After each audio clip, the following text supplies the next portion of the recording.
Thank you so much for joining us today. We're going to dive into a tokens masterclass. Amelia Ochodnicky, Distinguished Solutions Engineer at Salesforce, is going to share how they are using tokens to scale demo personalization while also maintaining consistency. Before we get started, two quick reminders. There's going to be time for Q&A. Please use that Q&A window when you submit questions, and you can submit them at any time during the webinar. Also, today's session will be recorded and made available to all of the attendees after we finish. With that, I'm going to go ahead and hand it over to Ryan to introduce himself. Well, thank you, Laura, and really appreciate everybody joining here today. I see those responses coming in, and it looks like over 50% of the folks on the webinar today are very new to it. They haven't adopted tokens yet. So I'm really excited for this session today. Buckle up, folks. We've got a really fun one here. Honestly, this is going to be one of the best real-world examples of demo personalization that you're ever going to see. I'm Ryan Splain, Principal of Demo Strategy and Enablement here at Saleo. My job is to help teams make their demo experiences more impactful, more consistent, and more memorable. I spent about 7 years at SalesLoft doing this firsthand. You may have seen me on a previous webinar, and you probably saw Amelia on one too. But today, we're zooming in on one specific piece of demo strategy, personalization. Specifically, how tokens are powering personalization at scale. So to do that, we brought in the best. She's honestly a bit of a legend here. At Saleo, everybody's constantly talking about the work that's been done. I'm really excited to introduce Amelia Ochodnicky, Distinguished Solutions Engineer at Salesforce. In her role, she partners with pre-sales and sales teams to bring business value to the forefront. She's pairing deep industry expertise with really clear, compelling storytelling. Now, the way that Amelia and her team approach personalization at scale, like I said, is one of the most impressive examples I've ever seen.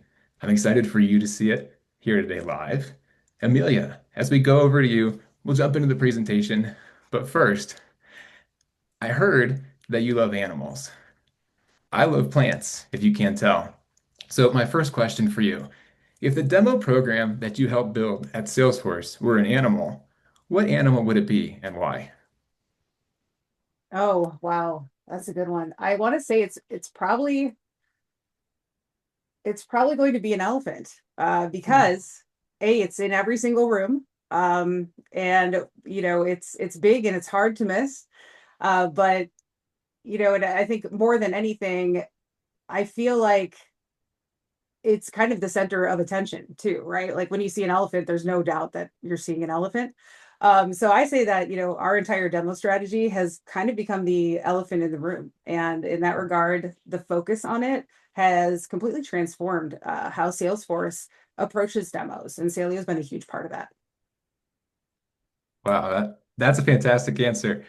Just so everybody knows, they had no idea that that question was coming, but I did. It was a good one. what an excellent answer. So, Amelia, with that, over to you. Excited to jump in. Absolutely. So super excited today to talk to everybody. And I know not everybody is a big, huge company like Salesforce, but hopefully with my story today and how we are using tokens, it can inspire you to do some of the things that we are doing. So whenever we do a demo, personalization requests feel really intense, right? Every customer wants to see their brand, their data, their industry reflected right within the demo, which is ultimately, why we chose Salio, because that's what we're doing every day. So our old problem before Salio was that the options that we had were to show them something extremely generic, right? Spending, and then our other option was to spend hours, sometimes entire days, doing custom builds so that we could show something that was relevant. And both of those choices really felt off. They didn't feel authentic. So, and as an SE, hands-on SE, I don't really like wasting my time impressing nobody with my demos. So Salio's really helped Salesforce change the game in how we do demos, like I was saying a few minutes ago. We've really ditched doing anything manually. And our demo prep time has really dropped, I would say, almost by 95%. And I'm not exaggerating there. And really, if you think about it, RSEs now are able to do so much more than just be demo, givers. They're able to dig more into strategy. And so what's the secret? Well, we focus on Saleo's token library, which is letting us scale and deliver what our prospects actually want when we show them our products. So if you are spending too much time prepping for your demos, get ready, because I'm hopefully going to show you some things that are going to help you be able to do it faster. So our speed isn't an accident. It's an architecture of choice. And we have what we call a parent demo. It's one demo that everybody at Salesforce uses to demo any one of our solutions. And again, not every one of you on the call has such a big architecture. We are in a place where, we're constantly acquiring new technology. We've got cloud after cloud after cloud, and then feature functions. And we need to go beyond just editing text. We are treating everything as a variable now with Saleo. So by focusing on a foundation of using tokens, we've created a demo environment that is 100% dynamic. So what I want you to understand is that if the foundation is right, and if you take a look at tokens and use them in a really meaningful way, you don't need to have any of your demo people be platform experts to personalize anything. They just need to be able to use the token library and upload a few images to drive the value of a demo. So we've turned our demo into this source of truth, that parent demo that's ready for any pivot that comes up against us. So to make this work at scale, we all speak a really common language here at Salesforce, and we were very intentional about this. And I'm going to be very transparent with you and tell you that we didn't always think of this all up front. So hopefully you will be able to learn from some of the things that caused us a little bit of headaches. But we came first up with a standardized nomenclature. So for example, when you'll see this in here, we have something like a name for it. So if it's related to the company that we're presenting to, that'll be their brand. And then we thought, oh, well, what if we're talking to a customer that might have more than one brand or more than one division? So we had to think about that, right? And this is one thing that we had to go back and think of again. And this will be a takeaway for you later and a best practice that I'll come back to. But we really standardize things where it's not just for organization, it's also for the logic. So by using index names, they ensure that when we update the brand value, it's going to reflect across every single page, every single table, every single dashboard where that token is used completely simultaneously. So your demo people are going to be making one change in one place, and it's going to affect everywhere that variable is used. So every demo creator at Salesforce follows these naming conventions, and that ensures that our automations never break, right? That our demos never break, no matter how many hands get into the pots. So the key difference for demo creators, and when we're talking about this, is that in the token library, and we're going to look at this live as well, are thinking about folders and tags.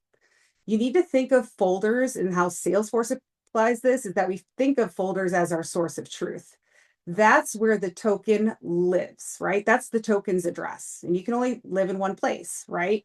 And it's organized in our world by technical function, like the brand or the marketing folder. Tags, however, are more of a discovery engine used by our demo solution engineers.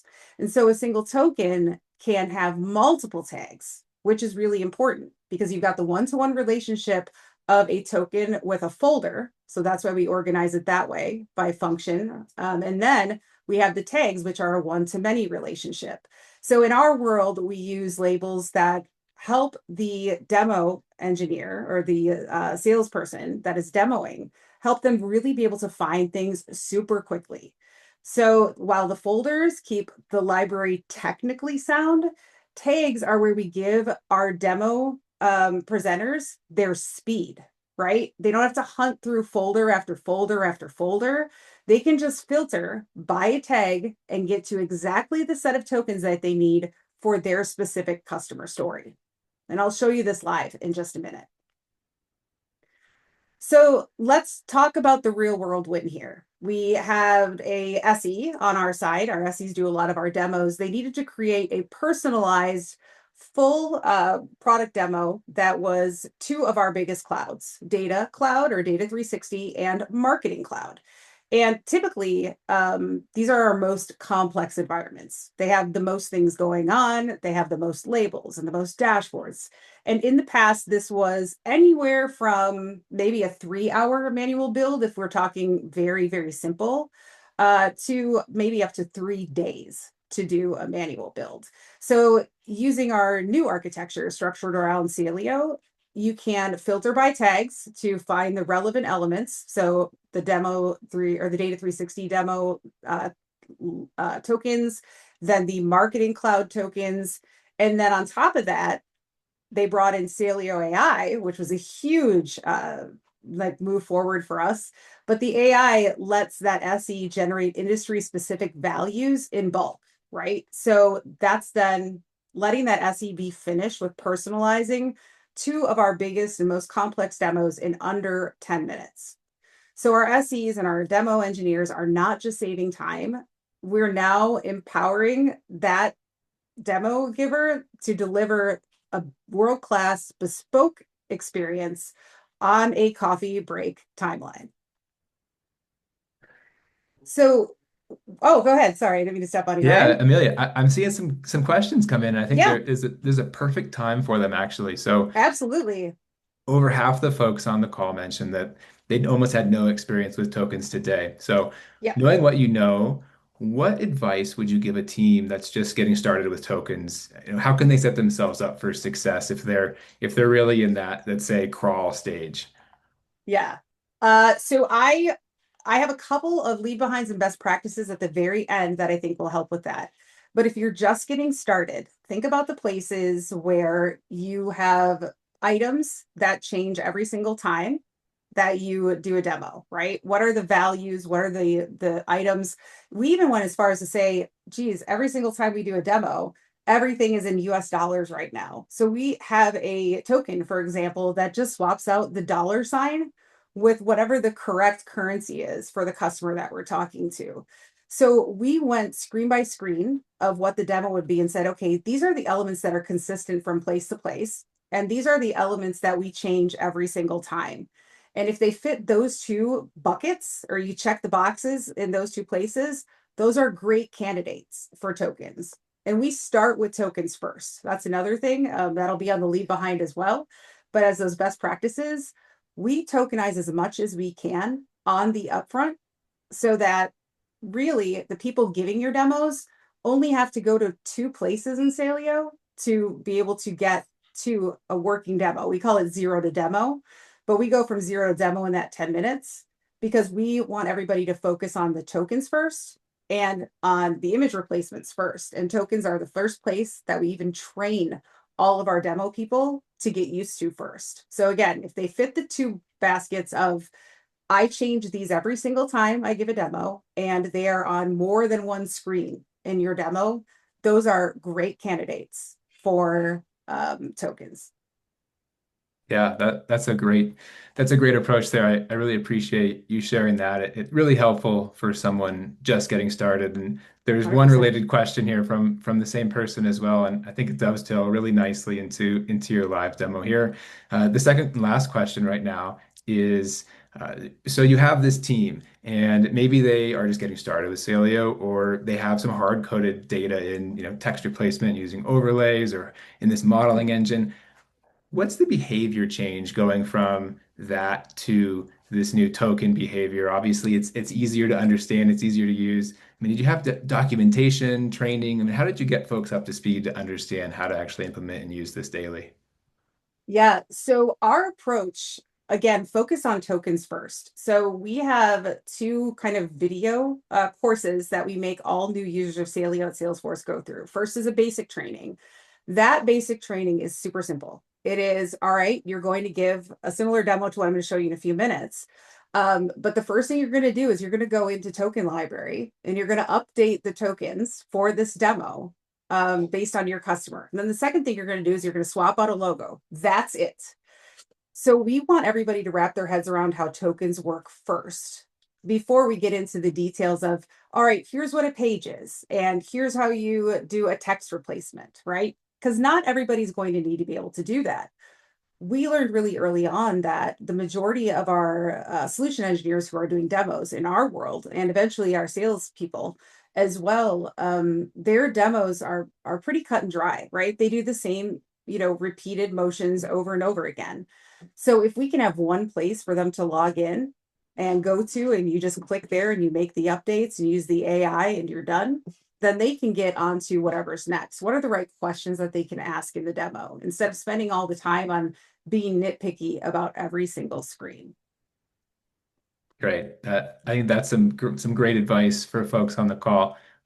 Create some type of knowledge hub with training Yes. resources, enforce some level of certification and standards, and yeah, get those folks in early and comfortable with the tool. That is great. Thank you. Yeah, absolutely.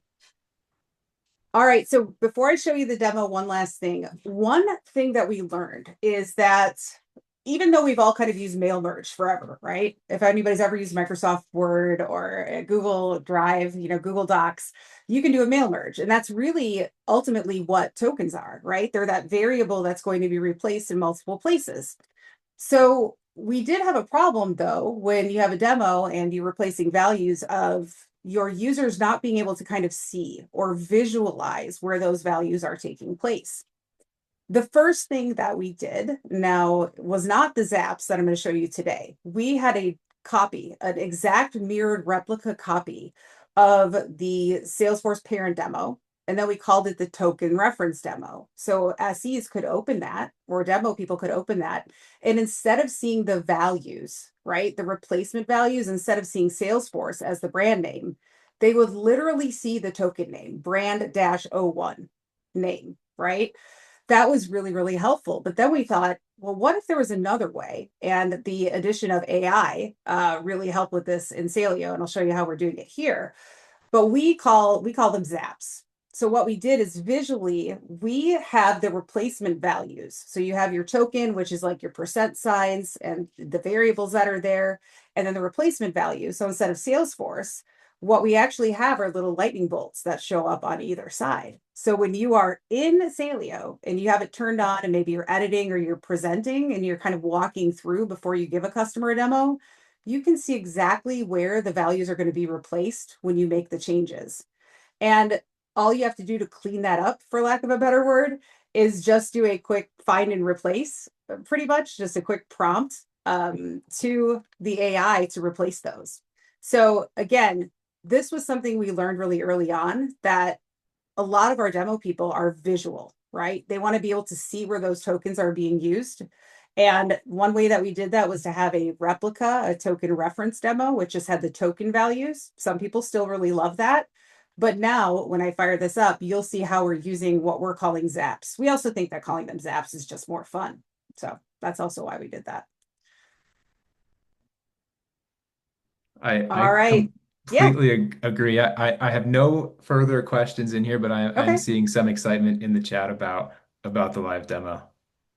Yep, that is what's next. So I'm going to do a quick speed run, show you how we do these demos in 10 minutes. So I'll show you how we kind of set up our folders and tags in the real world. I'm going to show you how we use those zaps. And then I'm going to show you how we do a batch update of those tokens for a new industry. And then I will tell it to get rid of the zaps. So we're going to just go ahead and do that together. So I'm going to toggle over to my instance. If you've never seen Salesforce, congratulations. Now you have, and I hope you're wowed. But as you can see here, this is our typical demo environment. It doesn't really resonate with anybody. There's a whole bunch of stuff on the screen where if I am talking to my customer, it doesn't make much sense to them. So that's why we use Saleo, because we want to personalize every single one of these demos. And I'm going to go ahead and open up a demo that I made right before this meeting. And it's based on that parent demo. So I'm just going to grab it here and open it up. And I'm still in edit mode. I haven't pressed play yet, but I'm going to go ahead and do that so you guys can see kind of what those zaps look like. So when I click play here, you'll see on my screen that it's going to refresh.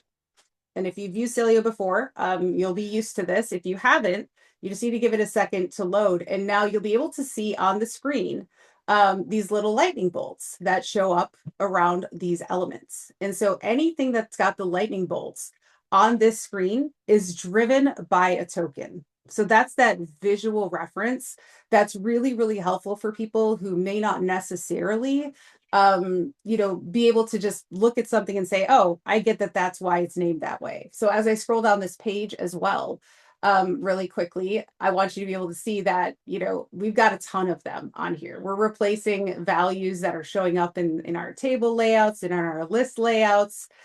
And ultimately, that helps as my demo person goes through and says, okay, this is my click path. These are the values that I really need to make more sense.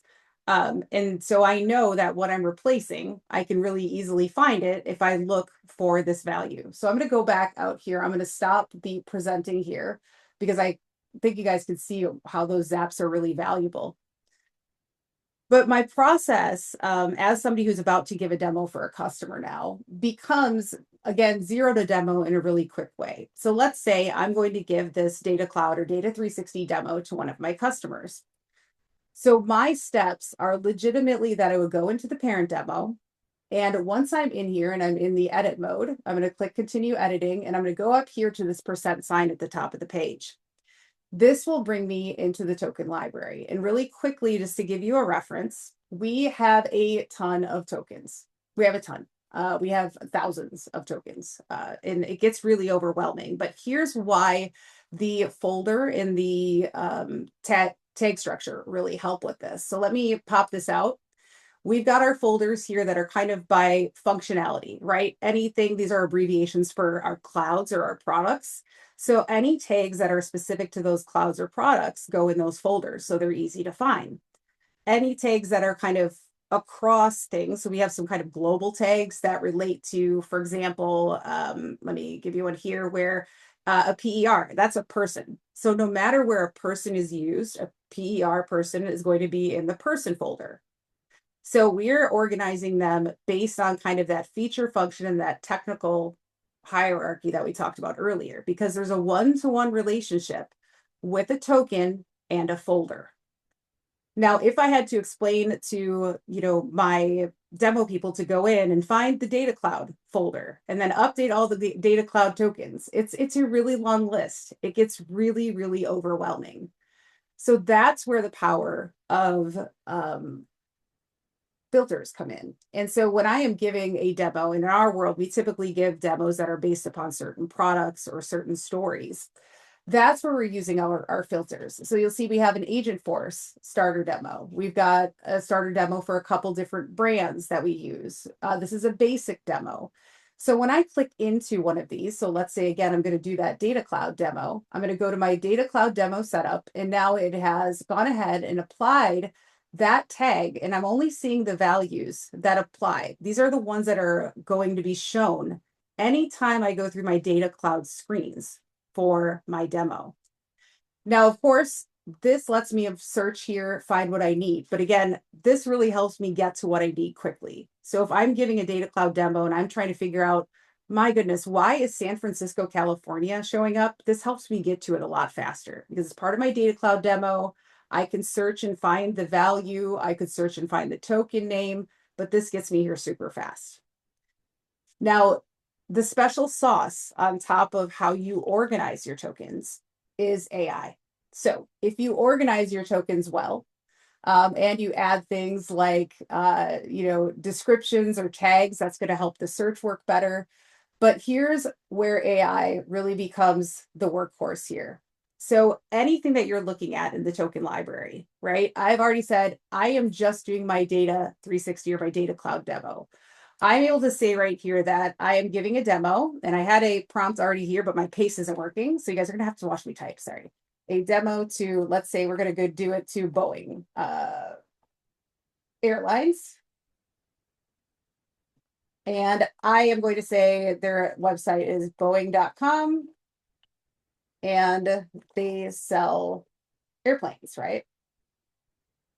Now, I'm going to go super generic with this because I want you to see how it's going to take all of these values. So I've got like an account name that's a construction name. I've got a description. I've got some numbers in here. I've got addresses. I've got, tons of values in here that, may not make sense to somebody if I showed them just this value as it is. But if I go in here and I use the AI, it's going to do a quick there's going to do a quick change here. And of course, it wouldn't be a live demo if I didn't have a small issue. And this might be actually my caching. So let's say update all of the replacement, and it might be my internet replacement values for my customer, Boeing Airlines, Boeing.com. All right, let's try it one more time. And again, it might be my cache. So don't blame Saleo. Typically, I do blame Saleo, but I'm not going to do it today. Nope, it was definitely my cache. So it's going to take a few seconds here, but it's going to absolutely update this. You can kind of see in real time how it's updating all of those values. And you can also see that it removed all of the lightning bolts as I did that. So again, I can update that. I could have actually put in my prompt, don't remove the zaps, right? I could have just put in a prompt here and pasted in, don't remove the lightning bolts so I could still see them. And typically my last, cleanup is to have it remove those apps. So again, because I told it to go ahead and make those changes, now we've actually got, Boeing is the domain name, right? This is going to be the account name. All of the information that we need here is going to show up. And so everything that we talk about, like we have customer segments. So if I go here and I say, all right, what are my segments, right? You're going to have all of that and all of those values very, very quickly updated so that everything that you need is going to be relevant to this customer. And all I have to do is click accept changes. And then let's say we want to do one more set. So let's say we're not just doing our data cloud demo setup. Let's say we're also going to be doing our setup for marketing cloud. We could do the same thing and find our marketing cloud grouping as well. So let's grab that one. And you can see here we've got a ton, but we really use this mostly for our demo setups here. So let's do update for my update the replacement values for my customer. Mavis Beacon would be super happy with my typing accuracy today. So customer Boeing.com, they sell airplanes. All right, cool. Now here's the other thing.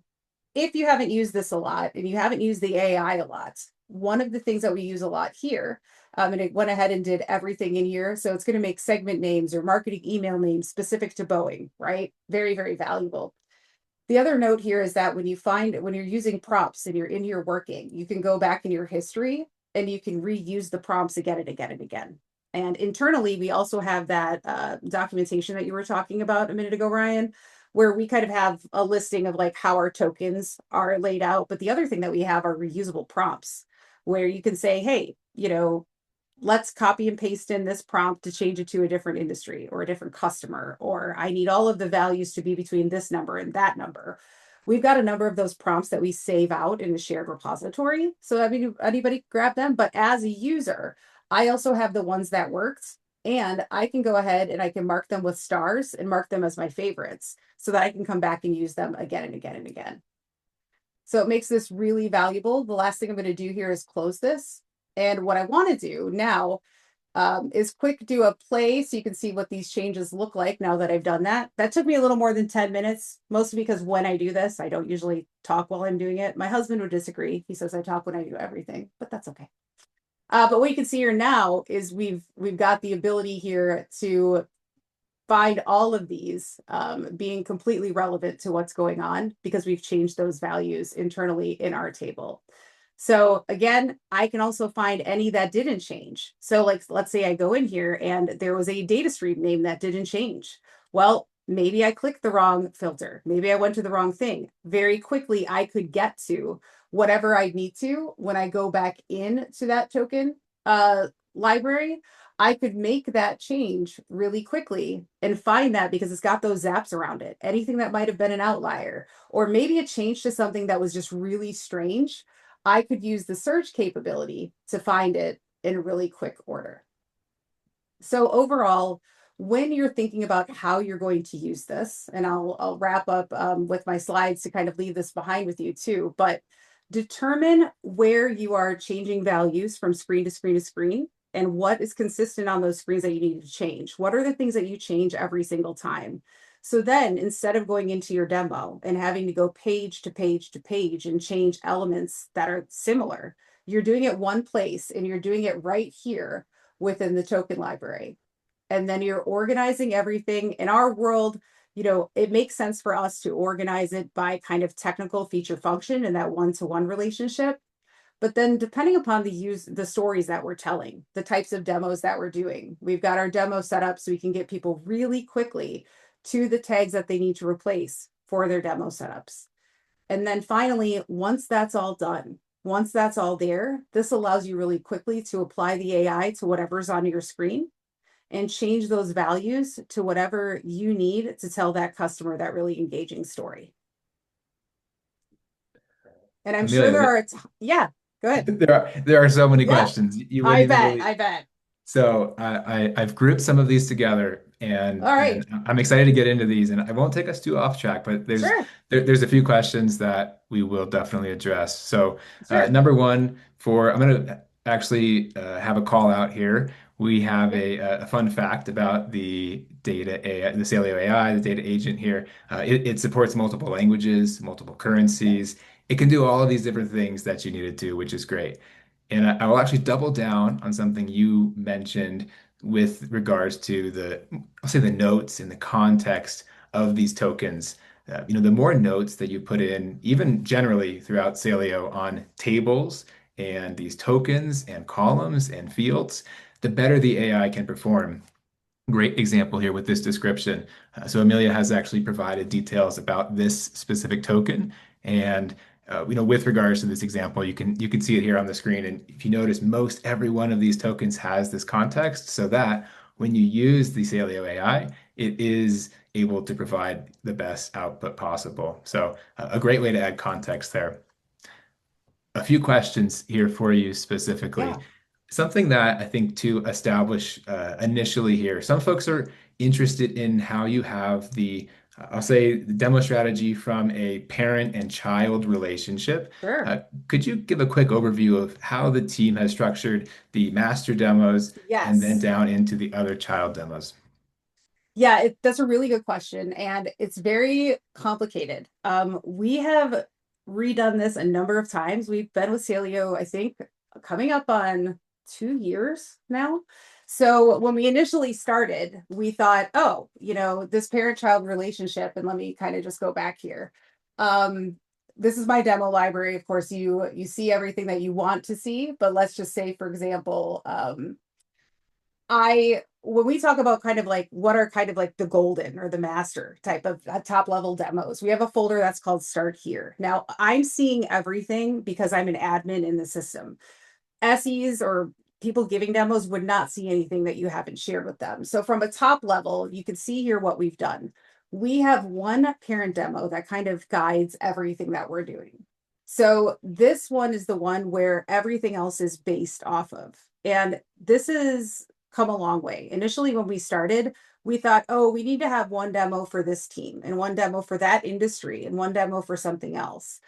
What we found though was that from a management perspective, because we have a demo center of excellence, I'm very lucky to have more people than just Amelia helping with this.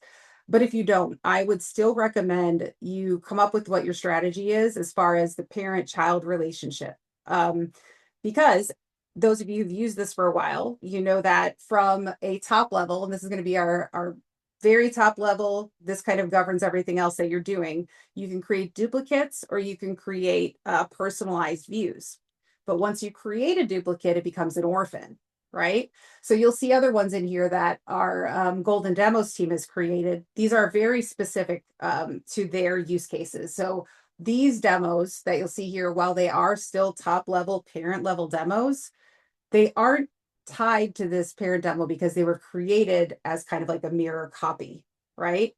So when I click into the parent demo, this is where people are doing personalized views, which is where the power of tokens really comes in, right? You can personalize the very thing that you personalize in a personalized view are your tokens. That's what we tell people. Go in, do your tokens first. So when they create their personalized view, this is really important because whatever you make changes to in that top level is going to trickle down. So we are constantly, like, I'm not even exaggerating. We buy new technology all the time. We acquire other companies. We're constantly rolling out new feature functions. So that means that this parent demo, and we even have a date on it. When was the last time it was updated? Surprise, the last time this one was updated was 2 hours ago. So it's actually been updated a few times today. But we have one top level parent demo from which everything is built. And then we remind people, if you create a duplicate for whatever your use case is, you're going to want to keep going back to that parent and duplicating in the future. But what we do for most of our users say the right thing to do is to create personalized views, because then you can use the tokens and swap that out. And then you can change out the images and swap those out and get to demo, again, 0 to demo really quickly. And that just means that you have less overhead. In our world, it was really important to us to kind of have one ring to rule them all, for those of you who are sci-fi fans. But you have one demo that kind of, it becomes kind of the Bible, right? The one that you always go to. And it also lessened the sprawl. There is a concern for demo sprawl, right? If all of a sudden you have 16 different parents, how do you keep those coordinated? So in our world, we thought it was really important for us to have this one parent demo and then let people create their personalized views from that. So that's the path that we went down. And, there's a number of different ways to do it, but I would really highly rely on your demo strategists, on your implementation team. Tell them how you typically work, and they're going to be able to give you the best suggestions they can in the strategy behind that. But our strategy was that we needed to have one demo that was kind of the golden standard for everything. And then we can build things off of that, making sure that we can represent, the best of the best by using personalized views. Yes, that I could not have said it better myself. I think the concept of a golden demo is it really resonated with me Yeah. at SalesLoft and here at Saleo now. We see that as a best practice for all customers. And so if I read it back to you, we create the foundation to have Yep. that great golden demo. And from that, you can maybe duplicate, but recognize that it will become orphaned. And there's use cases and times that is perfectly Yep. okay. But for most of the time, you'll want to create a personalized view. And because that foundation is loaded with tokens, they can easily customize either manually if they want to be very specific, or they can use the Saleo AI. And then visually, to get someone up to speed, you have those zaps to understand. You look at the page, Yeah. oh, I want to update this specific thing. And most likely, most folks won't have so many folders or so many tokens, but Agreed. I hope you don't. It is yes, it is a lot. It is a lot, but that's the nature of the Salesforce beast, so to speak. right, right. So it does scale across all company sizes here. Yep. So one other question that some folks were interested to understand, just because of the size of Salesforce, knowing how many different Yeah. products and systems there are, folks are curious how you have orchestrated and architected the back end here. So, does this golden demo power everything across the entire Salesforce ecosystem, or do you have separate demos that are hooked into different areas and products? Yeah, we are like all bought into this parent demo being the parent demo. So that allows us to kind of have that one standard. And that's a really great question. So to whoever asked that, high five on that. So we've kind of got a world where we've got Salesforce and what we call core, right? That's our CRM products. And a lot of things are under that canopy. One of our acquisitions was Tableau. That's our analytics part of things. And Tableau recently started using Saleo to take over their demos, because their demos legitimately, they had to create different sets of data all of the time for every single demo. And so Saleo made a lot of sense for them. And we went through a lot of discussions determining, okay, well, does Tableau need their very own parent demo? Or should we use the Salesforce parent demo? Like, we had a lot of those discussions. And ultimately, it came down to the fact that we want that one true standard. So we are moving forward with the plan, at least internally for us right now. And that doesn't mean it can't change, but we are approaching this as we have the one parent demo that's going to kind of govern everything. And then the one thing that we've done differently for anybody who has had their hands in Saleo, we are talking about tokens being the first thing that you do. And some of you might not have thought of it that way. You might have thought about the pages and the text replacements. We've kind of have to change how we thought about that as well, because initially we went in and we started saying, okay, these are the pages and this is the text we want to replace, because this token library as it is now did not exist 2 years ago. We started with Salesforce or with Saleo, and when Salesforce started with Saleo. So we had to shift our thoughts. And instead of doing a lot of global text replacements, which we were very heavy with on the upfront, and I'll be honest with you, I think at one point we had almost 2,500 global text replacements. When we looked at that and we had the change to this token system, we made a huge shift in how we were using Saleo. Because then instead of creating these thousands of global text replacements, which could affect things like page load times, which also made it a little hard. So when the Tableau team comes on, if they have, a label that they want to name the same thing and the text replacement's already there were a lot of conflicts. So what I will say is that moving to having one parent demo, no matter which product or which team is using it, helps us avoid those conflicts, right? We don't have one set of text replacements that are working in one place, but not the other. We don't have thousands of global text replacements that might slow down the page or get confusing. We are managing, I would say 90% of our text replacements are managed solely using the token library now. And we had to shift our perspective a little bit, but again, leverage your team, leverage your Ryans of the world and your implementation people, like talk through that and figure it out.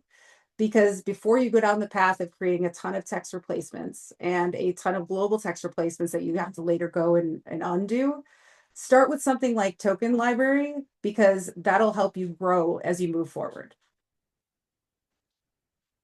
Fantastic piece of advice there, and we also really appreciate the shout out for help as well.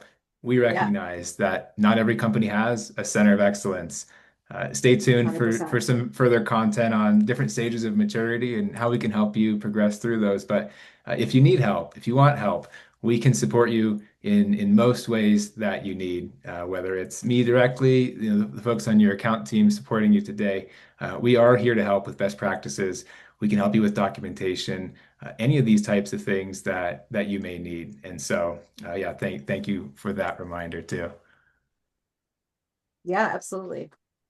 And I know I've given everybody a lot today. I have just a couple slide, or actually I think it's just one slide to talk to you guys about kind of what are some best practices, right? How do you standardize, right? My best piece of advice is to plan for growth from moment one. If you've already started using Saleo, take a look at what you're doing and think about whether or not it is ready for your growth. Because the more you do engaging demos, the more demos you're going to give, and hopefully the more sales you're going to make and more deals you're going to close.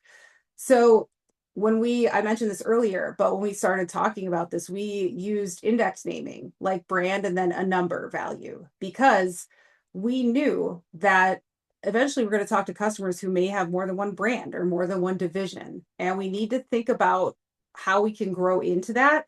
Maybe we only will use O1 right now. But what I can tell you is last week, we had a SE who was giving a demo, and the company that they were talking to had 14 sub brands.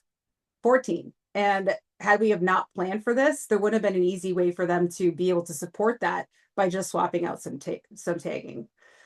Have upfront standards, right? Establish your naming conventions before you do a lot of building to prevent library fragmentation and having a lot of technical debt. The last thing you want to do is have 100 different people managing things and doing things in a different way, right? Establish all of the naming conventions, establish how the folders and the tagging, how those namings are going to work, and make sure that you do that on the upfront. And then finally, transparency.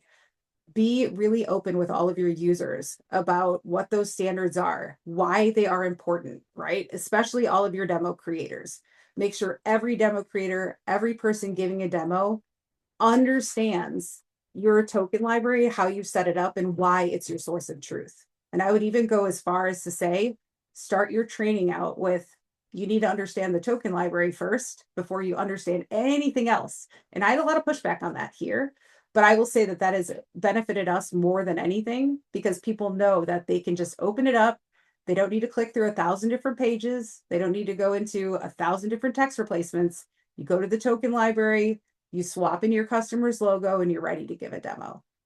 So again, find a way to be transparent, whether that's a Slack canvas or some type of documentation site. Whatever you do, start document it and be really transparent and ask for feedback.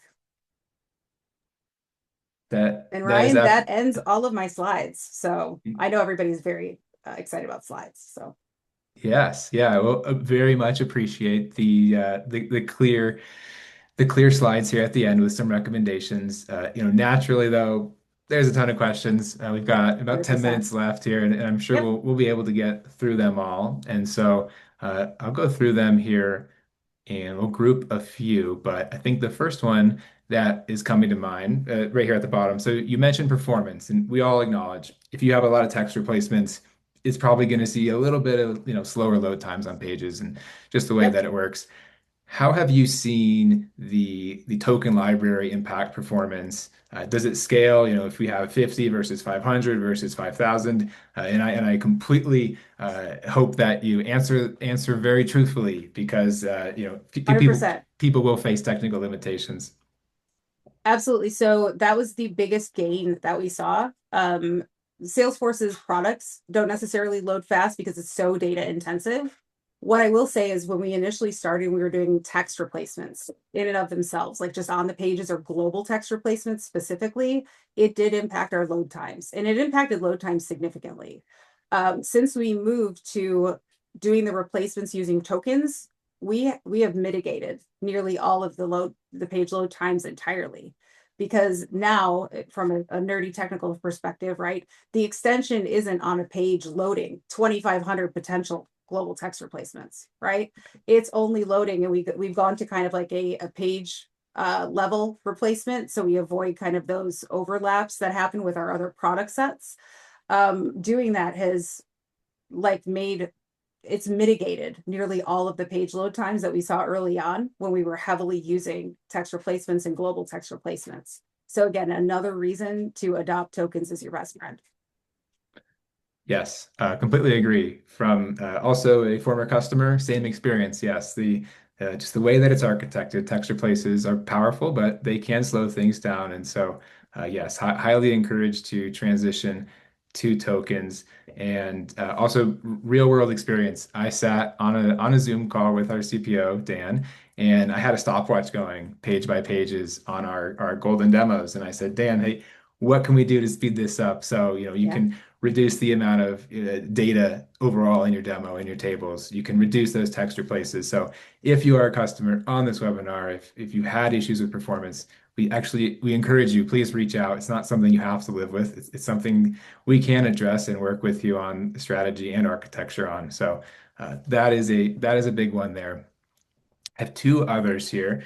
And the Mhm. first one, going back to the golden demo concept and the master demo, parent demos, someone Yep. noticed that there was some industry golden demos as well. Uh, Yes. of course, makes sense. Let's start with one, main great demo. But then you probably also have a few different ways you prefer to personalize, like industry, for example. Maybe talk us through a little bit about the strategy of if you have to go away and maybe create other golden demos for other types of views. How do you all think about that? Yeah. So the number one rule is that even when you saw those other parent demos or golden demos that were there, as it were, they're all built based on the parent. So the ones that you saw in that folder were actually duplicate copies of that parent. So the person who owns those from the industry standpoint, they have a very specific click path and talk track that goes with only that demo. And what they wanted was for their demo persons, whether that's their salespeople or that's their SEs or even BDRs or SDRs, when they are doing a very front forward demo where they never go off track, they never go off the book, they are literally, this is the path every single time. That's where they created those golden demos. So we did that from an industry level. And the other thing that they did with that is they would create the duplicate as the industry demo. And then what they did is they went in and they deleted anything that existed in that initial parent, right? Because the parent's got everything that you might possibly ever need. It gives whoever's using it, right, as their foundation, all of the things. So it's like if you bought a house that was completely done, but you decided, hey, I need to rip out that wall. What we did for those industry demos is we allowed our demo center of excellence to take that parent, duplicate it, and then determine, you know what, I need to rip out all these walls and I want to paint this green, but it was still built upon the foundation that was solid. So for those 10-click demos where they literally only need to get in and see 20 tokens, they went in and part of their process of creating what you saw as a golden demo was deleting all the extra folders, deleting all of the tokens that weren't being used. And in our world, that was important for those demos that needed to get done quicker, faster, smoother. Even though our process is pretty well outlined, not all of our demo people needed to be able to get in and filter to numerous products. So when we talk about an industry specific demo, there might only be one set of things that we ever talk about or show to that industry type of customer. So that allowed them to kind of say, okay, now we've got this bit more narrowed down view where they open it up and they don't see every single page, or they don't see every single global text replacement, or they don't see every single token or every image, just what's specific to that small view of a demo. Right, great. Yes, thank you very, very much for that. And also just another great reminder, Amelia is, of course, one of the main admins, seeing everything. Yep. And just keep that in mind. With the sharing rules, you can really, really get things very granular with, who sees what, and keep things very, very easy to understand. And for admins, though, again, those folders, those tags are all great ways to even streamline things in that view. So I have two last questions, and any others we can't get to today, please still type them in the chat where you can reach out individually and chat through them. So it looks like Kyle joined halfway through. We do have a recording. We will certainly share that out after the fact, but just one quick clarification here. Just the difference between text replacement and the tokens themselves, global find and replace, Yeah. text replace tokens. I guess the actual difference of why you would use text replace versus tokens for anyone, even just starting with Saleo, might be a good place to start.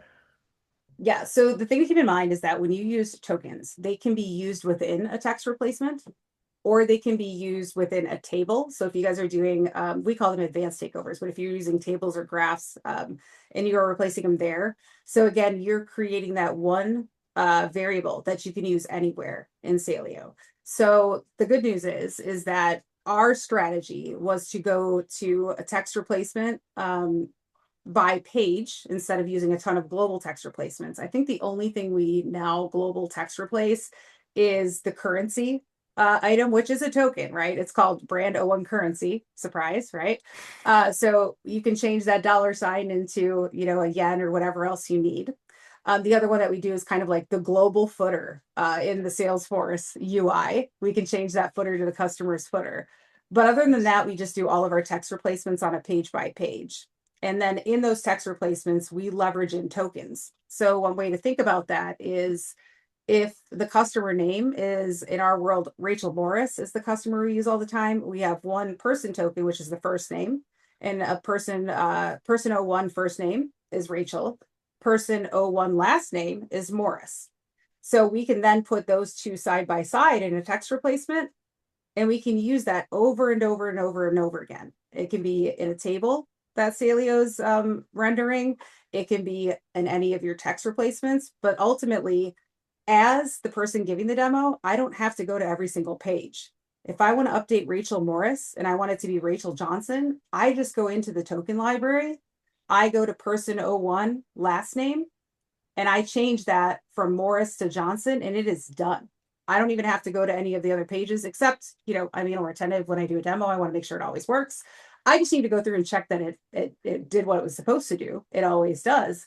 But ultimately, instead of going to 25 different pages to change, Morris to Johnson, I've done it in one place because the text replacement already has pulled in that token reference. Yes. Yeah, I think my big takeaway from this session is everybody's probably at a different stage of the journey and they've taken a different approach to this point. But like you said, we can reduce sprawl. We can chat with the folks at Saleo and their internal teams. We can help you get started with some of this token strategy if you haven't already, or even clean some of it up if you need some help. Uh, I'm putting you on the spot here. Sure. And it be very high level here, but in terms of, let's say, why should anyone do this? People have a golden demo. It's great. Just press Mhm. play. There's data there. Does the customer really care what it says? I don't know. Whether it's qualitative, quantitative, whether it's a better buyer experience, the seller experience, the prep time, the internal, the external, business outcomes. Why should anyone even do any of this? Why can't they just fill their product with one standard set of demo data? Well, you can. But ultimately, if you really want the customer to think that you give a crap, and I think everybody here does, I want them to buy my product. I want them to believe that I understand their business. It's not as much about what I show them, it's more about how I show them. And if I am taking the time to show them something that I know will connect with them, that shows that I understand the nomenclature, their business, the variables that they care about, that makes it a whole lot easier. In the Salesforce world, trust is our number one value, but that makes it so much easier to establish that trust, that I'm not just coming in saying, you know what, you're just a one size fits all, and I'm going to show you the same demo I show everybody else. In just about 10 more minutes, I can show them a demo that shows that I know enough about their brand, how they're using it, to do a quick replacement, to take a look at, I want to make sure that this is airline specific if I'm talking to Boeing, or, that it's sock specific if I'm talking, to Bombas, right?